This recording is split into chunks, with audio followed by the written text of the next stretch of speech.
Pack your bags because today on Your Money, we're talking summer travel. The TSA says it could be the busiest travel season ever, but our experts say there's still time to find a cheap ticket. We'll tell you how. Plus, those pesky baggage fees. We'll tell you how to save some money and how to start a vacation savings account so you can afford the vacation of your dreams. It's all coming up right here on Your Money.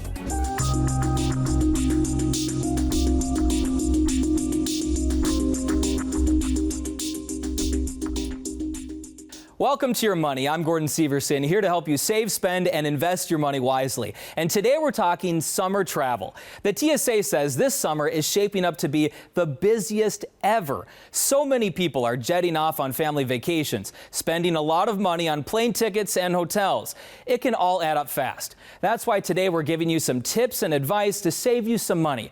Let's kick things off by heading to the skies. Flying can be a stressful experience for many, especially if it's a bumpy ride. There is a theory out there on social media that travelers are experiencing more turbulence on their flights and that climate change is to blame. But is there any truth to these claims? Brandon Lewis from our National Verify team looked into it, and here's what he found out. Summer travel can certainly have its share of bumps, including in the skies when planes encounter turbulence. As more people take their vacations, some are claiming they're encountering more turbulence. But is that actually happening? Let's verify. Our sources are the Federal Aviation Administration, the National Transportation Safety Board, the National Weather Service, the UK Meteorological Office, and Shem Malmquist, an airline captain and instructor at Florida Tech's College of Aeronautics. Turbulence is caused by a change in air movement because of different weather conditions. A study published by the American Geophysical Union found the strongest category of turbulence increased by 55% between 1979 and 2020, and is likely to get worse in the decades ahead.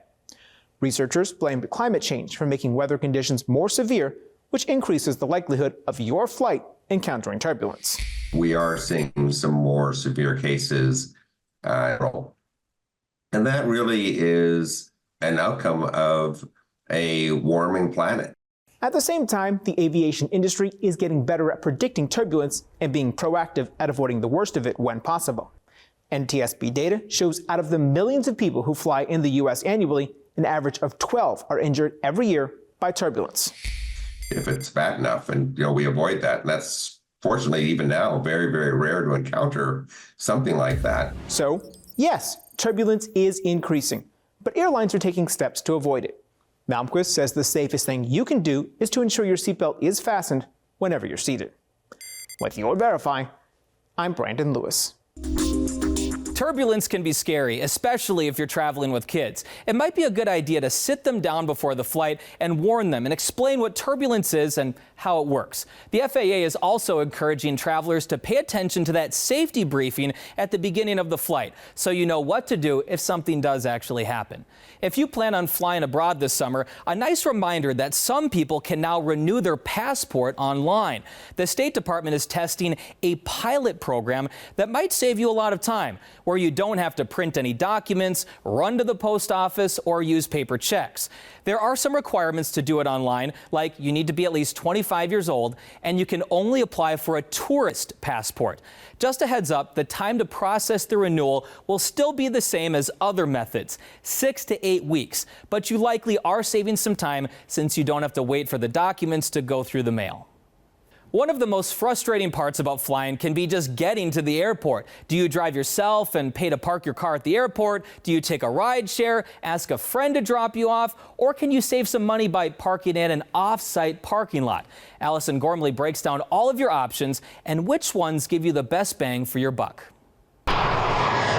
Taking to the skies also means you have to hit the road. Let's say you're doing a 3-day weekend from Friday morning to Sunday evening. Uber estimates the nearly 40-mile ride from Fishers to the airport is $42. For ease, let's say the return trip is the same price. That means you're looking at $84 round trip plus tip for that option. Please take the parking ticket. Park at the airport's cheapest lot, economy, and it's $9 a day. So $27 total plus tax for 3 days. Arrived. At the Fast Park down the road from the airport, it's just over $9 a day to park, plus a $5 fee if you fail to register for their free rewards program. AAA and other coupons might also be able to save you some extra money. If you're confused why the shuttle lot is about the same price as the airport, the Fast Park lot is covered and the free shuttle drops you off at your car instead of a stop. A covered parking spot at the airport is now $23 a day. So for a 3-day trip traveling from Fishers, parking either in the economy lot or just off-site are your cheapest options. Another tip, reserve your spot ahead of time if you're parking at the airport. A lot of airports give you a discount if you make your reservation online. I know here at our local airport, you can save a few dollars a day, and every bit helps when you're paying for an expensive vacation. Ben Thompson shares some advice on how to save money on fees during your next flight. Checking your bags is getting more expensive than ever and leaving travelers blindsided. Let's connect the dots. On pretty much every major airline, checking a bag will cost you at least $35, with a second bag adding another $45. Some budget airlines are even charging for carry-ons now. It's all part of a trend as airlines unbundle different elements of your flights. You no longer get meals on most flights, and you must pay more to pick a particular seat. Airlines argue it allows you to pick what you want to pay for, but critics say those extra fees end up surprising a lot of people when they check out. So what can you do? Pay for your bags early. If you wait, you'll more likely pay more. And you should also check your status, since most airlines waive those bag fees for their frequent flyers. Another way to avoid those fees is to use a carry-on, but some airlines charge a fee for carry-ons as well. So it's best to check ahead before you book your flight. Coming up after the break, I sit down with a travel expert who breaks down the most popular travel destinations this summer and where you can still find a good deal. Stay with us here on Your Money. Whenever we do something travel related, we want to have one of our local experts come on and help us make sense of what's going on, so we all go to the airport with the right expectations and know what we're going to get ourselves into this summer. So I've asked Kyle Potter from the Thrifty Traveler to come on the show and give us an idea of what we're going to be seeing this summer. Thank you so much for coming on the show. Yeah, always happy to chat travel. And you and I were talking before that the TSA has been saying this summer, looking ahead, that this could be the busiest summer travel season ever. And I wanted to know, is that actually the case, or is that just them exaggerating the situation here? It's not just could be, it will be. 6 of the top 10 travel days in United States history have come within just the last month or so. Wow. So summer travel has already started. It is setting records, and that's, by all accounts, only going to continue. So there's no question that this summer is going to be not just the busiest, summer of travel since the pandemic, but ever. I mean, we are smashing records right now, and that's going to continue. Is there any month in particular that's really busy right now? It's going to be busy throughout really the summer. July tends to be the peak of the peak summer travel. It bleeds into early August. It starts to taper off. So, I would say if you're looking for fewer crowds, planning your trips around kind of mid to late August and early September before getting the kids back in school, that's going to be the sweet spot. But that's a sweet spot in what is going to be, again, just an incredibly busy summer. There's no such thing as no crowds this summer at the airport. When I started reading some of this, the big question I had is why? Why is the demand so much higher this year than other years? It's strange because, there's been so much talk the last 2+ years about revenge travel and people, making up for lost time, finally taking those trips that they put off in 2020 and 2021. And I do think that most people have gotten that out of their system. What I think is happening here is that we're settling into, finally, that new normal. And in this new normal, Americans at large are deciding to spend less money on material goods, TVs, appliances, whatever, the things at home, and they're saving that money and spending it on experiences. And you know what? I think 2020 and 2021 really showed us what we were missing, which was travel. So yes, we got those big revenge travel trips out of our system over the last couple of years.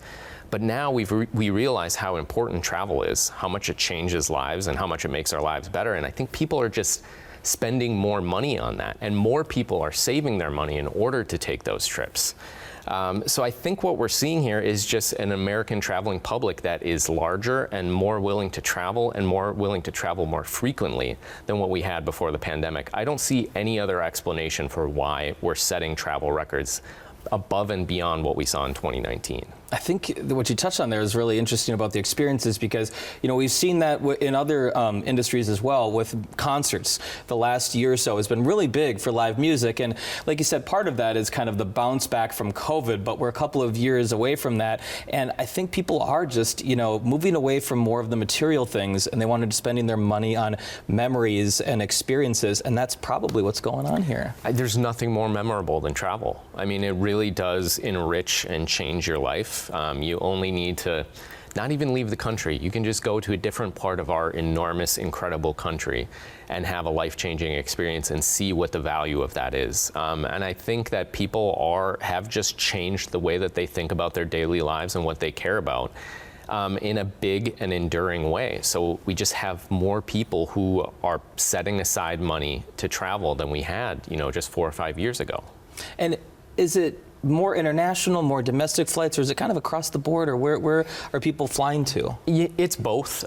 Certainly a lot of people got their big domestic trips out of their system in the earlier stages of the peak of the post-pandemic life. And we have seen, certainly last year, and I think again this year, a shift towards more international travel. So people are, last year was huge for Europe because it was the first summer in, 4 years that people really felt comfortable going that far from home.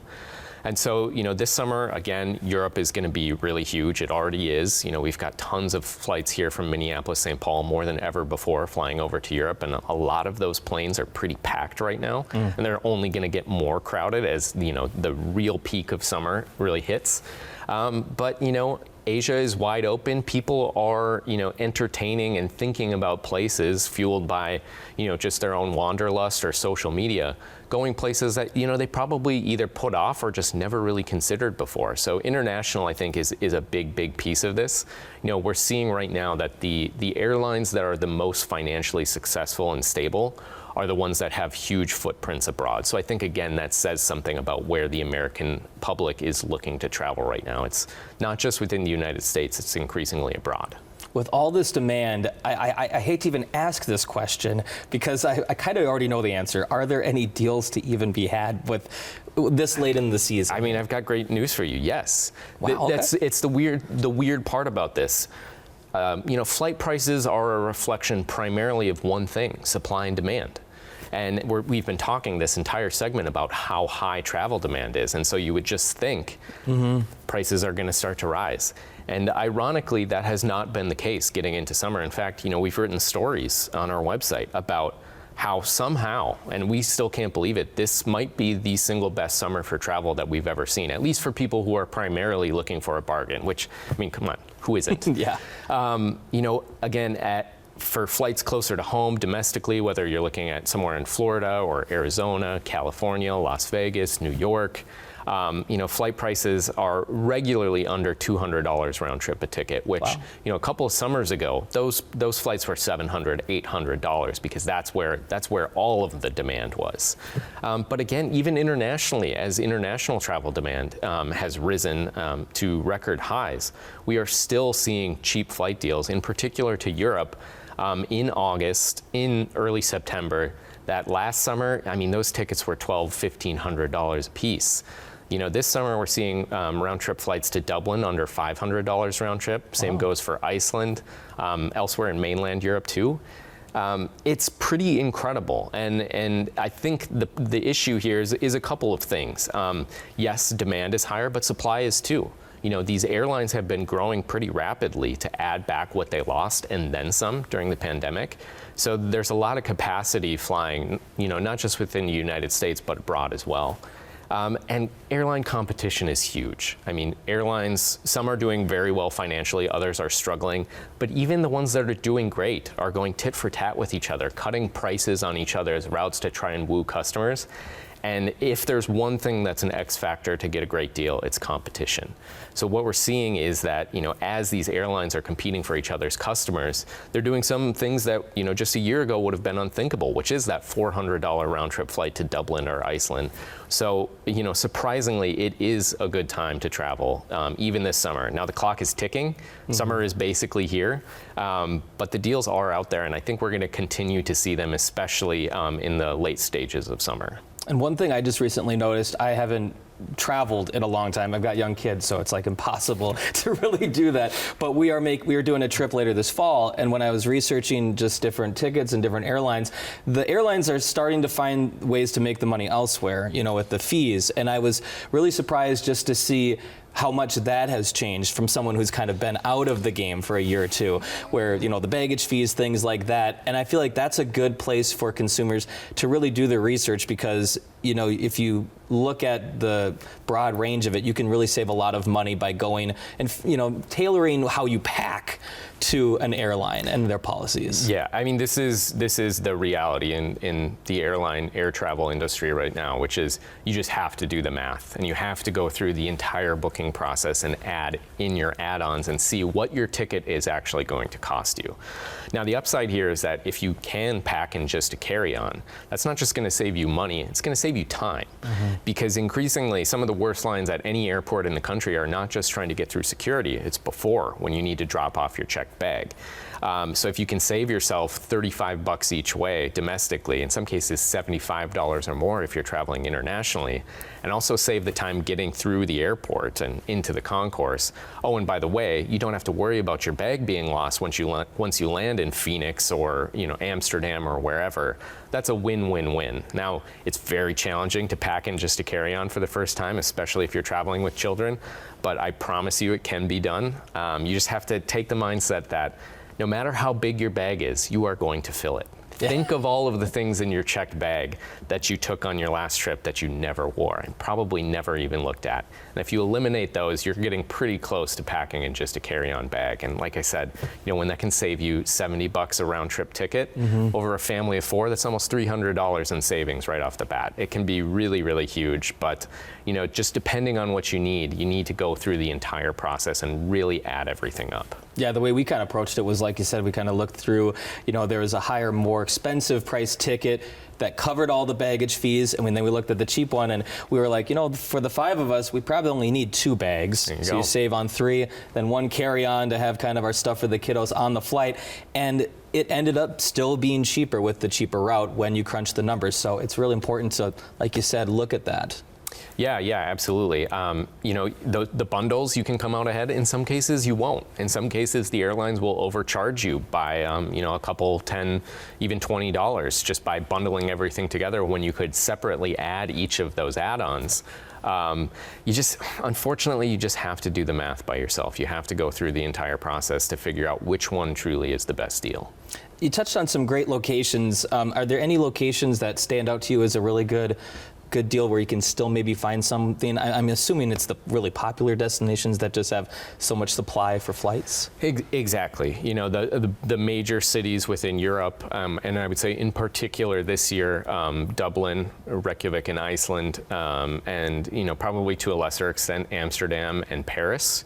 The upshot here is that, from Minneapolis at least, all have nonstop flights. So if you can score a bargain on those, particularly with Europe, you really got to start looking kind of mid-August and onward. That's where kind of the sweet spot still is for deals right now. If you're looking in July, it's starting to get a little tough to find anything close to a bargain.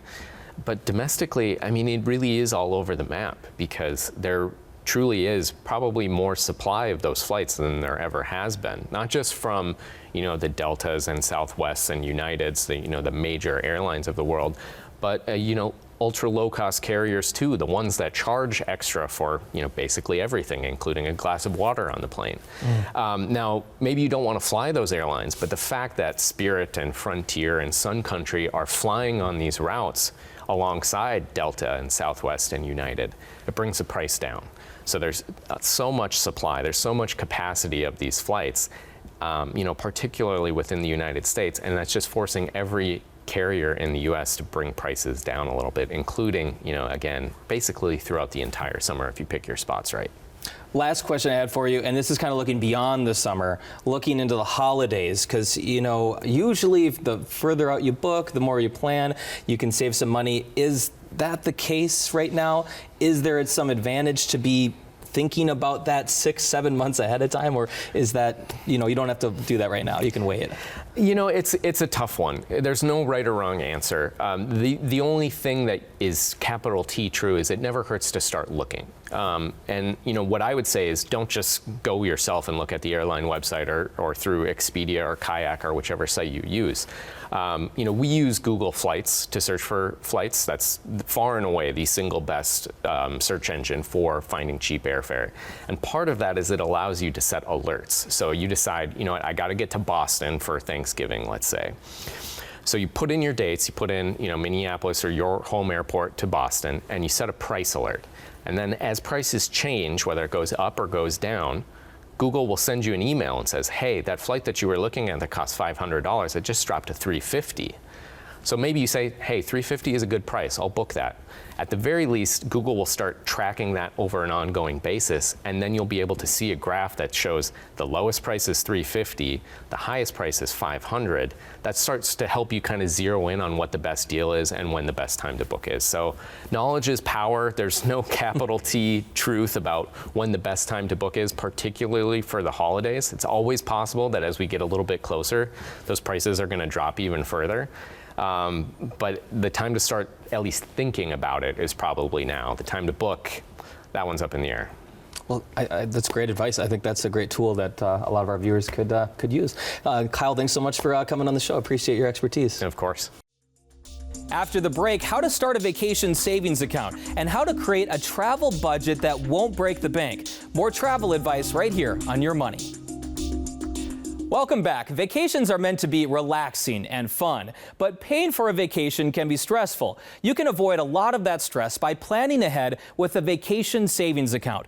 Lewis Turner talked to the experts about some saving strategies you can use to pay for your next vacation. Vacation is important to us. Kendall Can knows it. We all need a break sometimes, but there are guilt-free ways to tackle a trip. We'll call it the 401 Play account. So I tell all of my clients, we always have a dedicated either checking or savings or money market account for vacations. We call it the travel goals account, but I might steal the 401 Play because that's way cooler. Let that savings account be your guide. She says when it's funded, it's time to take a trip, but be disciplined with it, just like saving for retirement. You could even allocate an auto direct deposit from your paycheck so it goes in without ever thinking about it. Her second tip, take advantage of the right kind of credit card responsibly. That we pay off every month because you have to utilize, in today's economy, you're already paying the inflated prices for the credit card companies. You want to get a credit card that's heavy on travel and cash back and rewards. And timing is everything. You take advantage of off-peak travel times. That's my personal favorite hack. You're going to get the same experience, maybe even a better one. Without the crowds for a fraction of the price. Finally, a big part of her financial guidance is telling her clients to stop keeping up with the Joneses, whether it's buying a flashy new car to be like the neighbors or expensive vacation because someone on Instagram did it first. Find things that truly make you and your family happy. Forget the influencers. Not every vacation has to be across the other side of the planet. Again, we're not comparing ourselves to the influencers we're seeing. Especially if you have young kids, they're just happy to be with you and go on an adventure. Remember, using a credit card responsibly can save you a lot of money on travel. Those points add up fast. But again, the key word there is responsibly. The system only works if you're paying off your entire bill every month. A great way to avoid overspending on a vacation is to set a budget. But how do you get started? Sean Stryker talked to a financial expert about creating a budget that works for you, so your summer vacation doesn't get in the way of your long-term financial goals. Summer vacation, a time for rest and relaxation. Just make sure that summer break doesn't break the bank. It's good to get some time away from work, relax, get some quality family time, but you don't want the vacations to lead to overspending, which eventually can lead to financial stress in your life. That's the bad thing. Financial advisor Ryan Hitchcock says it starts by figuring out how much you can afford to spend. I like to look at the numbers, and I like to think around 5% of your pay. So a household income, their net pay about 5%, maybe up to 7%, but I don't like to see people over 10 because that can really lead into, hurting other parts of your life. From there, decide what you want out of your vacation. And then you got to kind of ebb and flow on what you want to spend that on. Is that either the travel, the accommodations, or the experiences? Don't forget to account for expenses once you're there. So people will plan for the airline tickets or the hotel accommodations, but they forget just how expensive the dinners out or just the one-off things you're buying at stores really adds up to your budget. So you really have to think those through, however many days you're going to be there.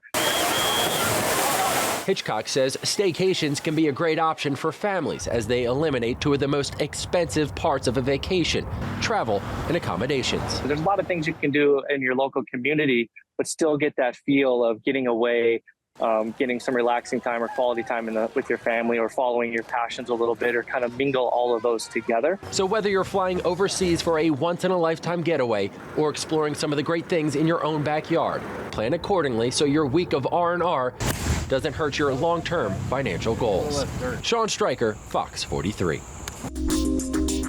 Based on my experience, you always spend a little more than you expect when you're traveling. I have never come across a situation where I thought, wow, that was cheaper than I expected. It just doesn't work that way, especially if you're traveling with kids. As a father of 3 kids, it took me a while to figure out that every time you go to a restaurant or go to the local gift shop, you're not just buying for yourself anymore. You're buying for 5 people, and everything has to be fair when you're dealing with kids. So if you want to buy something for 1 kid, prepare to buy something for all of them. Well, that's all we have for this summer travel special here on Your Money. If you're not taking a trip this summer, now's a great time to start saving for next year. Give that money some extra time to grow so next year you can afford a bigger and better vacation. I'm Gordon Severson, helping you save, spend, and invest your money wisely. I'll see you next time.